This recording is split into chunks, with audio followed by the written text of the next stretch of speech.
নমস্কার মহারাজ। বিপদে পড়লে ঠাকুরকে ডাকি সবসময়, সে বিষয়ে কোনো সন্দেহ নেই। যেমন আপনি বললেন পরীক্ষা হলে বা কোনো যখন বিপদ হয়, কোনো যখন অজানাকে ফেস করতে যাই, সবসময় ঠাকুরের কথা স্মরণ করতে করতে যাই যেন ঠাকুরের যাত্রা পার করে দাও।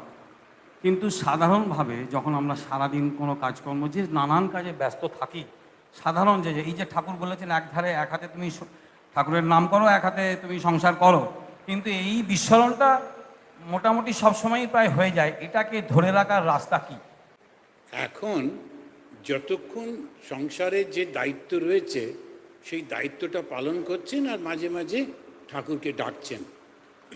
তার সঙ্গে সঙ্গে যদি ঠাকুরকে বলেন, ঠাকুর সারাক্ষণ তোমাকে ডাকতে আমার বড় ইচ্ছা করে, হ্যাঁ, ঠাকুরই আপনাকে কাজ কমিয়ে দেবেন, এমন পরিস্থিতি করে দেবেন যেমনি আপনি খুব সবসময় তাকে ডাকার সুযোগ পাবেন। শুধু একটা জিনিসে বিশ্বাস রাখতে হবে, ঈশ্বর আছেন শ্রীরামকৃষ্ণ রূপে এবং তিনি আমার কথা শোনেন এবং আমার প্রার্থনাগুলো উনি কনসিডার করেন, উনি দেখেন, শোনেন সব কিছু। বলে এখন যে কর্তব্য কর্ম সেগুলো করছেন আর মনে মনে প্রার্থনা করছেন, তোমাকে খুব অনেক করে ডাকবো, আপন করে ডাকবো, একটু পরিস্থিতি ব্যবস্থা করে দাও, দেখবেন ঠিক এসে যাবে। শুধু বিশ্বাস রেখে করলেই হবে। তার মানে বিশ্বাসের ওপরটাই মেন, এবং সেই পার্টটাই মানে মাঝে মাঝে বিস্মরণ হয়ে যায় আর কি। এমনি যখন ঠাকুরকে তো ডাকছেন ওইটাই বলতে থাকবেন যে আমাকে তুমি এরকম করে দাও যাতে তোমার উপর খুব বিশ্বাস আসে, তাতেই দেখবেন আসবে, এটাতেই হবে। ঠিক, নমস্কার। ঠাকুর বলছেন বিশ্বাস হলো তো হয়ে গেল, বিশ্বাস যদি হলো তো লাস্ট। প্রণাম মহারাজ।